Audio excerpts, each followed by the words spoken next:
Elon Musk is finally calling out Canadian Prime Minister Justin Trudeau for his administration's endemic corruption. What has the Prime Minister done this time, and how does this influence Musk's relationship with Trudeau? This is not surprising given that Musk has Canadian origins and will call out his own if necessary, even if it is the government. Welcome back to another exciting video from Informed Now. Today's video is about just happened. Elon Musk exposed Justin Trudeau's corruption. Before we start the video, please like, subscribe, and press the bell icon. They are here, issues of contention.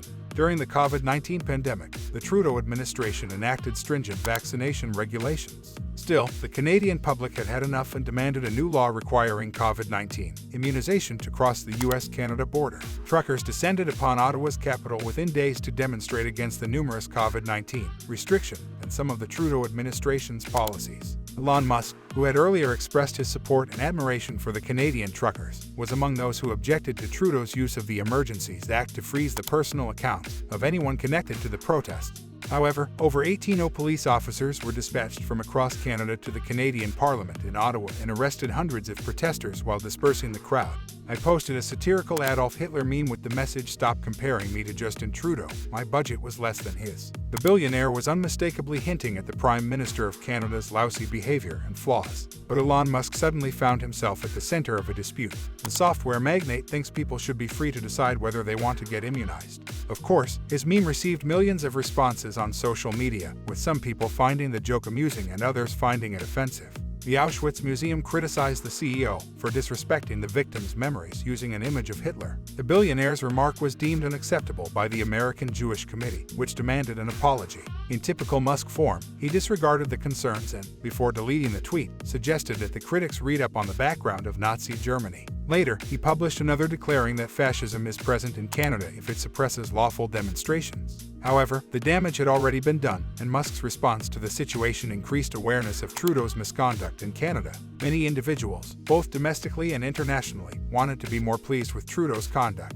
which reduced their trust in his ability to govern. The Canadian Civil Liberties Association opposed the ruling, calling it a threat to civil liberties. Other critics criticized the decision as an abuse of government authority. It is the government's response to BC 10, which regulated how information is presented to Canadians, is now in effect.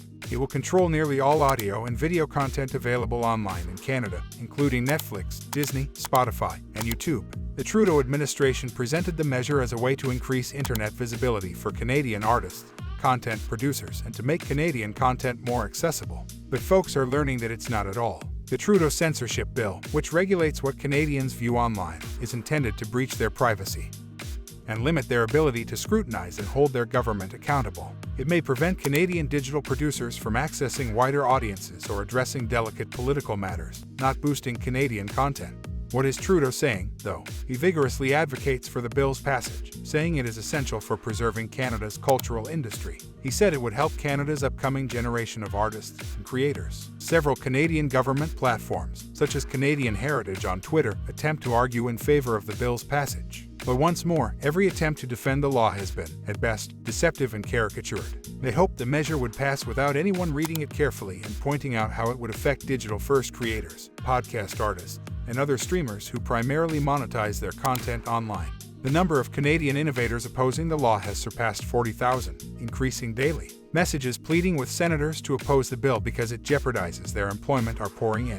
The government rushed through the legislation without allowing anyone to object, ignoring Canadian artists. Not just Canadian artists are vehemently opposed. Large corporations like Google and YouTube are impacted by Bill C-11. The two have lent their voices to the cause, warning that it will force Canadians to watch only government-approved content, compromising press freedom. Neil Meehan, the chief product officer of YouTube, took some time to discuss the ramifications of the legislation. Putting into practice, this implies that viewers who visit the YouTube site are presented with stuff that the Canadian government regulator has prioritized instead of content that appeals to them. The effect will have on the Canadian government's transparency and accountability is another issue that worries many people. If it is adopted at this time, the government can utilize it to influence governance and quickly discredit critics without exerting too much effort.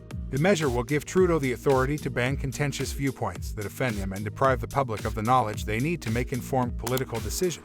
Even worse, many individuals think that outside forces like Klaus Schwab and the NRA may have influenced the measure. An Ontario MP criticized Trudeau's attendance at the DEO's conference during a campaign in May, stating, "Work for Canada. You can't be a member of our government and fight for a policy objective that goes against the interests of our citizens. Therefore, if you want to visit DEOs, buy a one-way ticket." Trudeau has made numerous acts in the past that were consistent with the WEF's program, and Claus acknowledged the Canadians' influence. Bill Moore, a former Canadian finance minister, previously expressed alarm about the path the Trudeau administration was taking, saying it seemed more focused on spreading the wealth. A different WEF agenda is preferred over societal progress. Elon's response. But what is Elon Musk's opinion on the matter? Musk responded quickly to a tweet from the conservative organization Canada Proud asking him to oppose Trudeau's online streaming laws. What it is that the billionaire is an advocate for free speech, and one of the reasons he gave Twitter $44 billion was because he worried about needless censorship. They were speaking freely on the stage. According to him, everyone has a right to information and should be allowed to express themselves freely within the parameters of free speech. The billionaire quickly supported the Canadian people, labeling the law as an effort to silence their voices in opposition, even though thousands soon endorsed it.